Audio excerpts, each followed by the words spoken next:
What is up, YouTube? It is me, Base Jalaran, and I am not in my closet like I usually am. I'm actually in my actual bedroom because I'm working on commissions and stuff, and I'm just cramming everything all together all in one, just really fast. So I am here. Excuse my hand. I'm here to do my second update for the February Manga Challenge. I would have done it tomorrow, but I have work tomorrow, and I don't know if I'm going to have time afterward to film.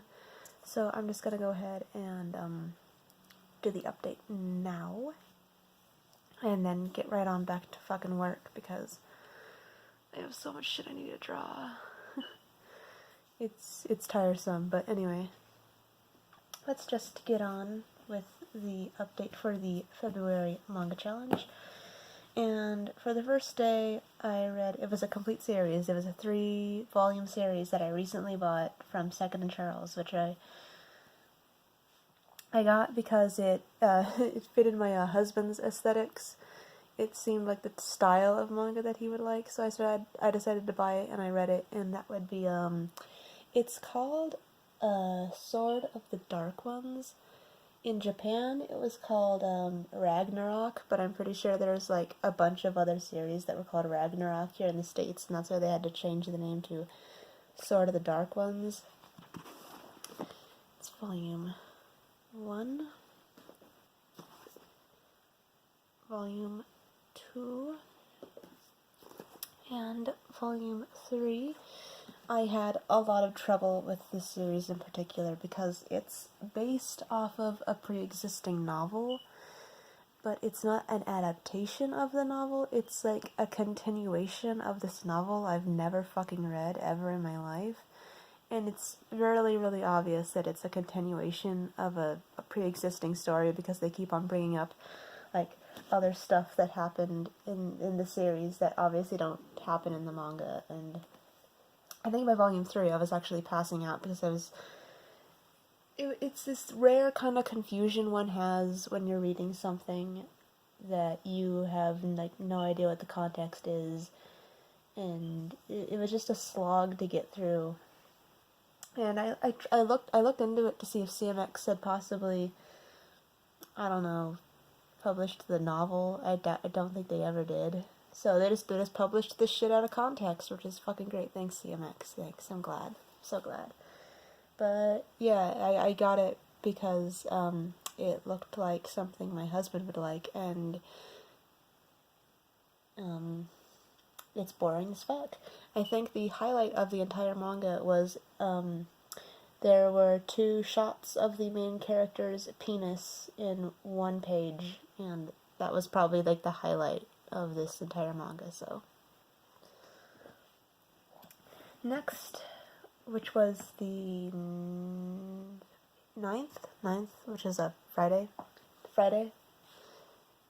Sorry if I'm wrong, I'm getting the dates wrong, but this Friday I read To Love Ru, volume 1.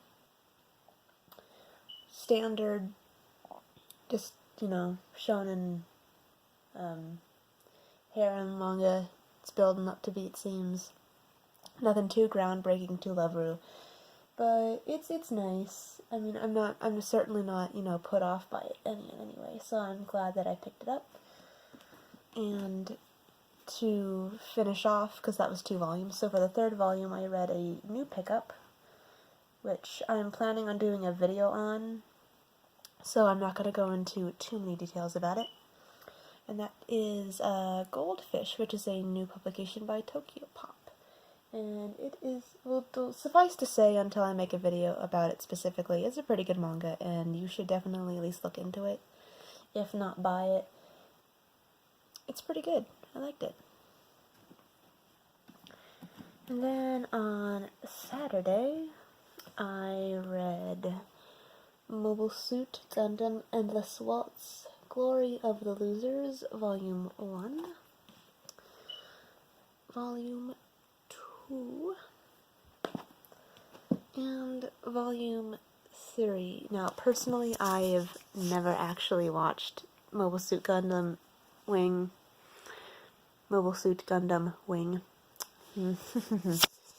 But but I feel this manga is, the way it's written seems like it's written for people who have a lot of context from the anime, because it is fast-paced as hell, and I feel like I'd have a lot more context if I'd actually watched the anime before reading this. I feel like this is a manga for people who watched and were fans of Gundam Wing, which I've never really seen. I've seen Endless Waltz, the movie, but I haven't actually seen, like, the series.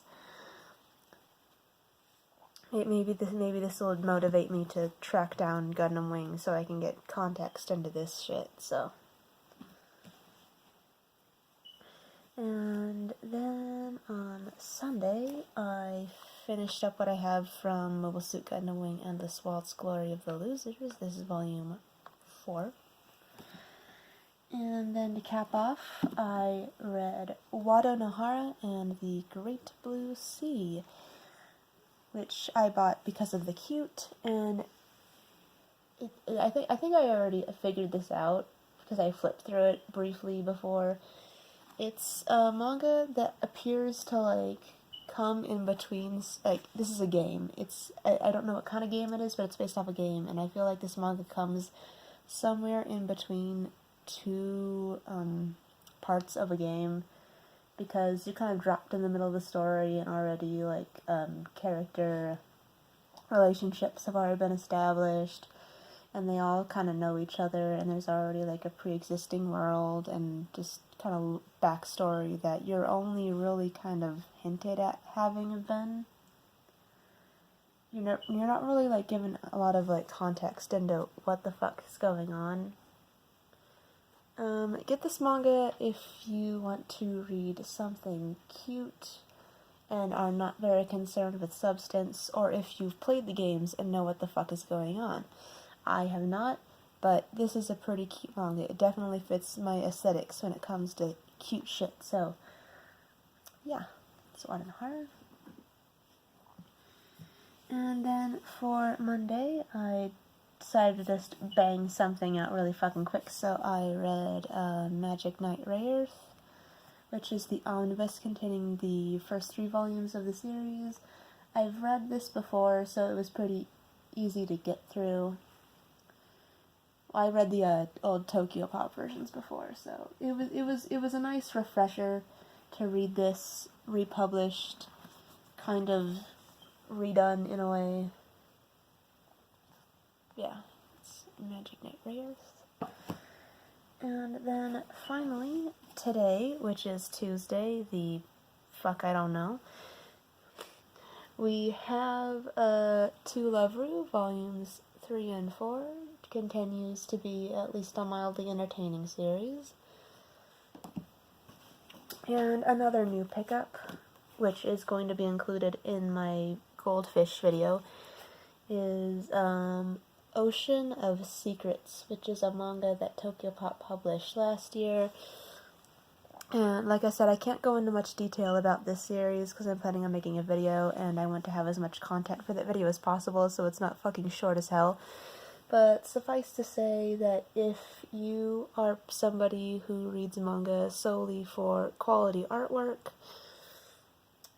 Ocean of Secrets is more of an amateurish endeavor, and I'd pick it up for the interesting storyline and not the art.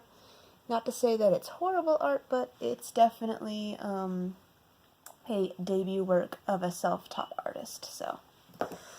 And yeah, that's pretty much it. That's pretty much all I got to do, and now I'm gonna go back to drawing and being tired as fuck because I'm running on like 5 hours of sleep, which is not a lot for me. So, yeah, until then, bye.